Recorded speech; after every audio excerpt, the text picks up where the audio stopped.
민수기 22장 36절부터 23장 12절까지 말씀을 읽었습니다. 36절에서 40절 보시면 이제 드디어 발락이 발람을 만나게 됩니다. 모압 왕 발락은요, 선지자 발람을 극진히 영접을 하고 있습니다. 그를 나가서 영접을 하고 첫 번째 오지 않은 것에 대해서 왜 안 왔느냐 그러면서 조금 다그치는 모습이 있어요. 그러면서 하는 말이 37절 마지막에 보니까 내가 어찌 그들을 높여 존귀하게 하지 못하겠느냐 그러면서 그가 원하는 것은 뭐든지 내가 주겠다, 당신을 높이겠다라고 하는 그런 언지를 주고 있습니다. 그리고 그와 함께 소와 양을 잡아서 음식을 먹게 되는데, 그러나 지금 발람은요, 하나님이 내게 하시는 말씀만 나는 할 수 있다 그렇게 말해요. 이 나귀 사건을 통해서 발람은 지금 하나님에 대해서 굉장히 두려워하는 마음이 지금 마음에 지금 강력하게 지금 작용을 하는 것 같습니다. 그래서 하나님이 말씀하시는 것만 나는 말할 수 있다 그렇게 또 말하는 것을 볼 수가 있어요. 41절부터 23장 5절까지 보면 이제 발람이 이스라엘 백성들을 이제 바라보고요. 그리고 하나님께 제사를 드리는데 하나님이 나타나셔서 말씀을 하십니다. 41절, 22장 41절 보면 아침에 발락이 발람과 함께하고 그를 인도하여 바알의 산등에 오르매 발람이 거기서 이스라엘 백성의 진 끝까지 보니라 그렇게 말씀했어요. 자, 바알의 산당이라고 하는 것은 이제 당시에 여러 이제 그 세워져 있는 산당 중에 하나로 보시면 되고요. 보통 이제 이 산당들은 이제 높은 곳에 또 위치해 있기 때문에 이 산당에 올라가면 이제 이스라엘 백성들이 보이는 그런 그 산당에 올라간 거죠. 그런데 여기서 보면 진 끝까지 보니라 그렇게 말했는데요. 이제 발람이 드디어 이스라엘 백성들을 보잖아요. 그런데 여기서 진 끝까지 봤다라고 하는 것은 전체를 봤다는 것이 아니라 바로 이제 진영 끝을 봤다 이런 뜻이에요. 그러니까 끝까지 봤다는 것이 아니고 진영의 한 부분만 봤다 이런 뜻이거든요. 그러니까 발람에게 이 이스라엘이 거주하고 있는 그 진영을 보여주는데 일부러 전체가 다 보이는 곳으로 데리고 간 것이 아니고 이제 끝부분, 한쪽 부분만 보이는 곳으로 데리고 올라가는 거예요. 그래서 이스라엘의 한 부분만 보여줍니다. 일부러 발락이 의도적으로 이렇게 한 것 같아요. 왜냐하면 이스라엘의 전체를 보여주면 어쩌면 이 발람이 이스라엘에 대해서 그 실체를 알 수 있고 그리고 정확한 판단을 할 수 있기 때문에 한 부분만을 보여주면서 조금 그 이스라엘에 대해서 평가를 제대로 못하도록 그런 이제 조치를 취하는 것으로 보입니다. 그래서 진영 끝 이스라엘의 일부분을 보게 됩니다. 이 부분이 좀 중요한 부분인데요. 발람의 첫 번째 예언에서 이 발람이 본 것과 예언한 것이 다르기 때문에 그래요.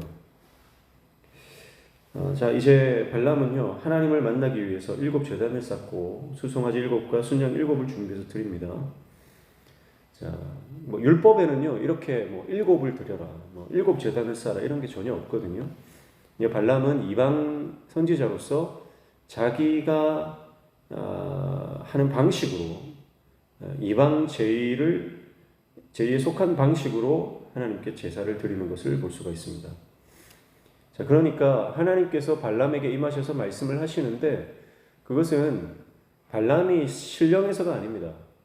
발람이 하나님께 신실한 종이기 때문에 나타나신 그런 게 아니고요. 하나님께서 발람에게 나타나시는 것은 전적인 하나님의 의지입니다. 이스라엘을 위해서 이스라엘이 알지 못하는 그 영역 안에서도 하나님이 일하고 계심을 보여주기 위해서 이 하나님께서 나타나셔서 발람을 사용하시는 것뿐이에요. 그러니까 우리가 오해하면 안 되는 것이 이 발람이 제사를 드리니까 하나님 나타나시고 뭐 말씀하시고 하니까 이 발람이 굉장히 뭐 신령한 선지자인 것처럼 그렇게 생각할 수 있는데요. 그렇지 않다는 것입니다. 그리고 6절 보시면 그가 발락에게 돌아간즉 발락과 모압의 모든 고관이 번제물 곁에 함께 섰더라. 그러니까 발람이 받은 신탁을 이제 그 발락과 그 모든 고관들이 기다리고 있습니다. 이제 발람이 이제 예언을 하는데 저주할 것이다. 이스라엘 백성을 저주할 것이다. 그런 이제 기대를 하고 있는 것이죠. 그런데 그 기대는 처참하게 무너집니다. 7절부터 보시면 발람의 예언이 나오는데요.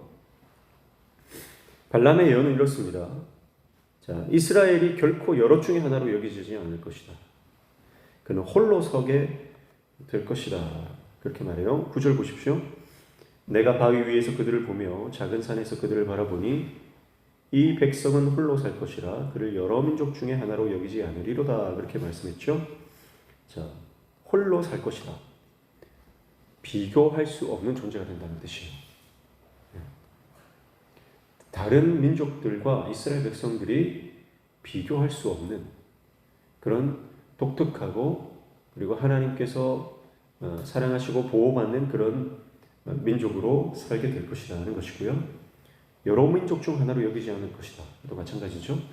뭐 그냥 평범한 이 땅에 있는 많은 백성 중에 하나의 백성이 아니라 하나님께서 지정하시고 하나님께서 붙들어 주시고 하나님께서 이끌어 가시는 특별한 백성으로서의 그 정체성입니다.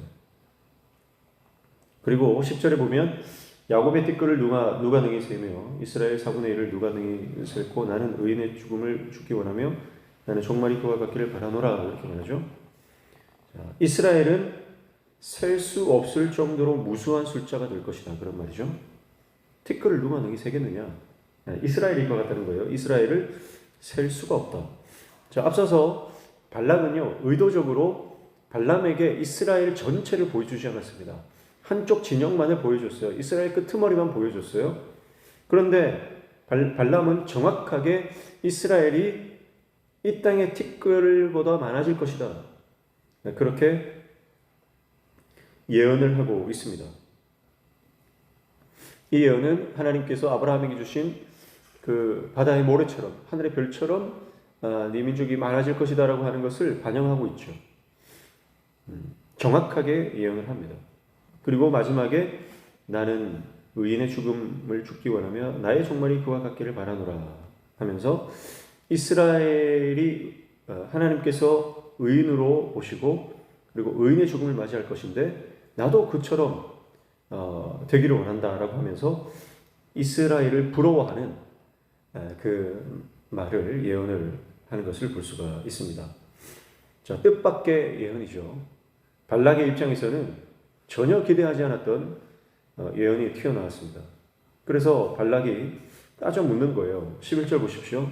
발락이 발람에게 이르되 그대가 어찌 내게 이같이 행하느냐 나의 원수를 저주하라고 그대를 데려왔거늘 그대가 오히려 축복하였도다. 그렇게 말합니다.